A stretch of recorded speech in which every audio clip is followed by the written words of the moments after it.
السلام عليكم وان idin salaamay salaan kadib waxaan rabaa in aan Sheekh Maxamuud Maxamed Shible weydiiyo su'aal ku saabsan arrimaha gogosha waxaan isku wareersanahay xaaskayga markaan damco inaan kala hadlo xaajada sariirta waxay igu jawaabtaa war adiga habeen kasta maxaa ku soo taagay waan daalanahay iska sii seexo waa inoo habeen dambe mar walba ma quweysan karo waayo timihii ayaa iga daadanaya ama jijabaya hadaan quweysto war adiga caag miyaad iga dhigatay arrimo caynkaas oo kala ah ee sheekho maxaa ila gudboon aan sameyn karaa jazaakallahu khayr alxamdulillah axmed waxaan malaynayaa su'aalihii gogosha isu soo xusheen caaw maanta fadhigeena su'aalihii gogosha intaan marayna waa un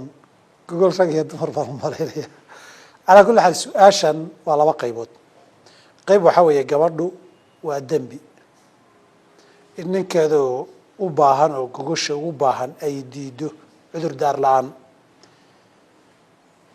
anigu dareen ma hayo iyo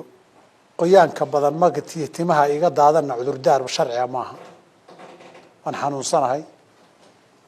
maalin weeyo soon waajibaan soomanahay dhiigii caadadaan qaba waxyaabo laga garaabi kara weey sharciga xataa wuxuu yiri hadii jika ay ku jirto dabka u shidan yahay raashin u saaran yahay waa inay hawsheeda hakisaa xuquuqda la isku leeyahay weynankeeda ay ku tusi guurkuna asaas waxa uu ah rajo ilma laga qaba laakiin xaraan la iskaga dhowrsado nabiguna calaysalaam waxa ka sugan inuu yiri haddii gabadha ninkeedu gogosho uga baahdo ay diido habeenkii ka soo qaad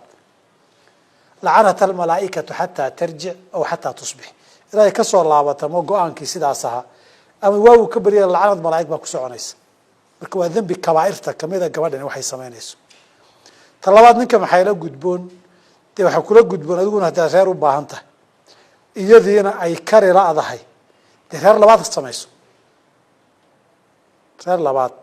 samayso intay shahwadan xaraam kula gali lahayd guur labaad samee gabadhan hadii iyadu kari weyday iyaduna waa inay ogolaato ay aqbashaa wabillahi tawfiiq